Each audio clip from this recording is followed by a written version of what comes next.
मित्रों, आज हम श्रीमद् भगवत गीता के 9वें अध्याय के महात्म्य का श्रवण करने के लिए इकट्ठा हुए हैं। इस 9वें अध्याय को राज विद्या राज गुह्य योग भी कहते हैं। इसमें भगवान ने ज्ञान का उपदेश दिया है। यह ज्ञान योग है।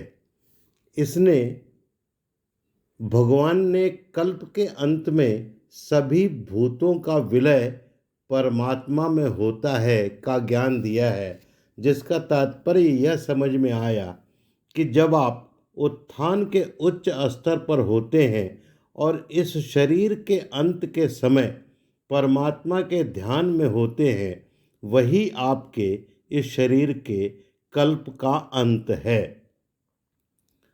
भगवान ने ये भी स्पष्ट बताया है कि सब कुछ वही हैं, यानी माता पिता पितामह समस्त फल समस्त वेद अक्षर ब्रह्म और ओंकार भी वही हैं। भगवान ने ये भी बताया है कि उन्हें ना तो कोई अप्रिय है और ना ही कोई प्रिय है, मगर जो उन्हें भजता है वो भगवान में और भगवान उनमें प्रत्यक्ष स्थित हैं। भगवान ने ये कहा है कि अतिशय दुराचारी भी उनको भजते हुए निश्चय ही धर्मात्मा होकर भगवान को प्राप्त करता है। भगवान ने स्पष्ट कहा है कि मेरे शरण होकर तू आत्मा को मेरे में एक ही भाव करके मेरे को ही प्राप्त होगा। ये तो मैंने आपसे संक्षेप में जो मुझे समझ में आया कि गीता अध्ययन से जाना जा सकता है वो आपके सामने रखा है। अगर आपको मेरा यह प्रयास अच्छा लगा हो तो कृपापूर्वक इस वीडियो को लाइक शेयर और सब्सक्राइब करें ताकि अन्य लोगों को भी इसका लाभ प्राप्त हो सके। अब हम श्रीमद् भगवत गीता के 9वें अध्याय के महात्म्य का श्रवण करते हैं। महादेव जी कहते हैं, पार्वती, अब मैं आदर पूर्वक 9वें अध्याय के महात्म्य का वर्णन करूँगा। तुम स्थिर होकर सुनो। नर्मदा के तट पर महिष्मती नाम की एक नगरी है। वहाँ माधव नाम के एक ब्राह्मण रहते थे जो वेद वेदांगों के तत्वज्ञ और समय समय पर आने वाले अतिथियों के प्रेमी थे। उन्होंने विद्या के द्वारा बहुत धन कमाकर एक महान यज्ञ का अनुष्ठान आरंभ किया। उस यज्ञ में बलि देने के लिए एक बकरा मंगाया गया।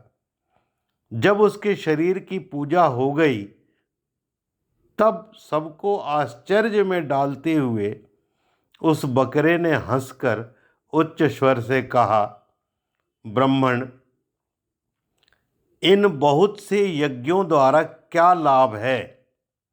इनका फल तो नष्ट हो जाने वाला है तथा ये जन्म जरा और मृत्यु के भी कारण हैं।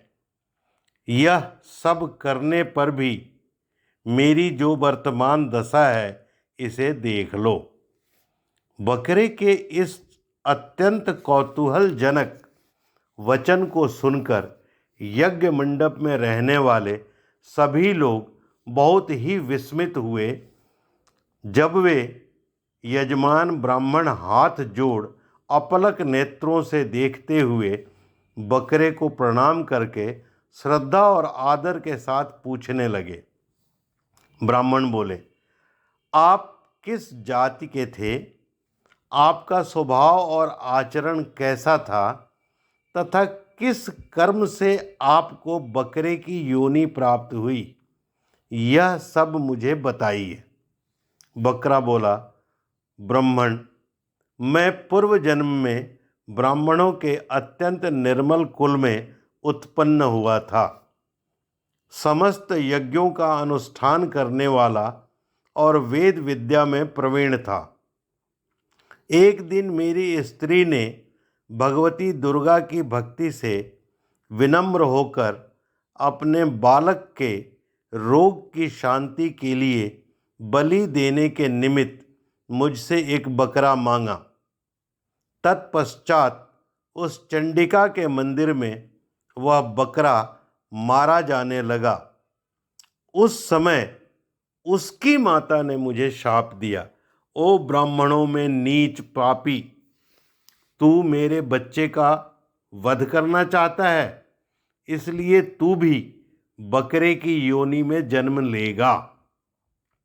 द्विज श्रेष्ठ, तब कालवश मृत्यु को प्राप्त होकर मैं बकरा हुआ।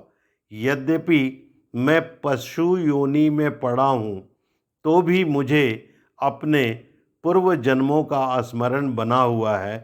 ब्राह्मण, यदि आपको सुनने की उत्कंठा हो तो मैं एक और भी आश्चर्य की बात बताता हूँ। कुरुक्षेत्र नामक एक नगर है जो मोक्ष प्रदान करने वाला है।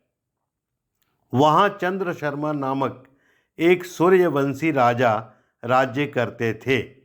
एक समय जबकि सूर्य ग्रहण लगा था, राजा ने बड़ी श्रद्धा के साथ काल पुरुष का दान करने की तैयारी की। उन्होंने वेद वेदांगों के पारगामी एक विद्वान ब्राह्मण को बुलवाया और पुरोहित के साथ वे तीर्थ के पावन जल से स्नान करने को चले। तीर्थ के पास पहुंचकर राजा ने स्नान किया और 2 वस्त्र धारण किए। फिर पवित्र एवं प्रसन्न चित्त होकर उन्होंने श्वेत चंदन लगाया और बगल में खड़े हुए पुरोहित का हाथ पकड़कर तत्कालोचित मनुष्यों से घिरे हुए अपने स्थान पर लौट आए।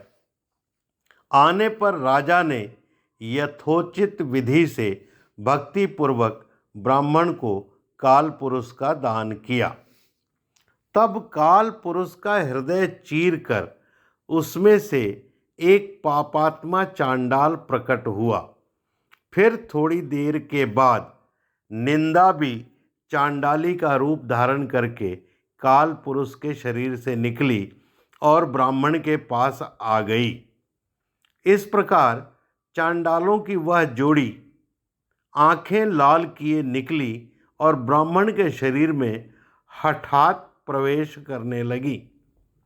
ब्राह्मण मन ही मन गीता के 9वें अध्याय का जप करते थे और राजा चुपचाप यह सब कौतुक देखने लगे।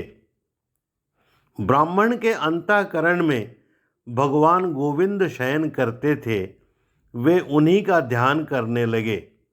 ब्राह्मण ने जब गीता के 9वें अध्याय का जप करते हुए अपने आश्रयभूत भगवान का ध्यान किया, उस समय गीता के अक्षरों से प्रकट हुए विष्णु दूतों द्वारा पीड़ित होकर वे दोनों चांडाल भाग चले। उनका उद्योग निष्फल हो गया। इस प्रकार इस घटना को प्रत्यक्ष देखकर राजा के नेत्र आश्चर्य से चकित हो उठे।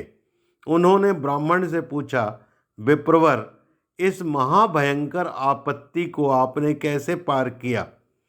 आप किस मंत्र का जप तथा किस देवता का स्मरण कर रहे थे? वह पुरुष तथा स्त्री कौन थी? वे दोनों कैसे उपस्थित हुए? फिर वे शांत कैसे हो गए? यह सब मुझे बतलाइए। ब्राह्मण ने कहा, राजन, चांडाल का रूप धारण करके भयंकर पाप ही प्रकट हुआ था तथा वह स्त्री निंदा की साक्षात मूर्ति थी। मैं इन दोनों को ऐसा ही समझता हूँ। उस समय मैं गीता के 9वें अध्याय के मंत्रों की माला जपता था। उसी का महात्म्य है कि सारा संकट दूर हो गया। महीपते, मैं नित्य ही गीता के 9वें अध्याय का जप करता हूँ। उसी के प्रभाव से प्रतिग्रह जनित आपत्तियों के पार हो सका हूँ। यह सुनकर राजा ने उसी ब्राह्मण से गीता के 9वें अध्याय का अभ्यास किया। फिर वे दोनों ही परम शांति अर्थात मोक्ष को प्राप्त हो गए। यह कथा सुनाकर ब्राह्मण ने बकरे को बंधन से मुक्त कर दिया और गीता के 9वें अध्याय के अभ्यास से परम गति को प्राप्त किया। गीता के 9वें अध्याय के महात्म्य का यहीं पे समाप्ति होती है।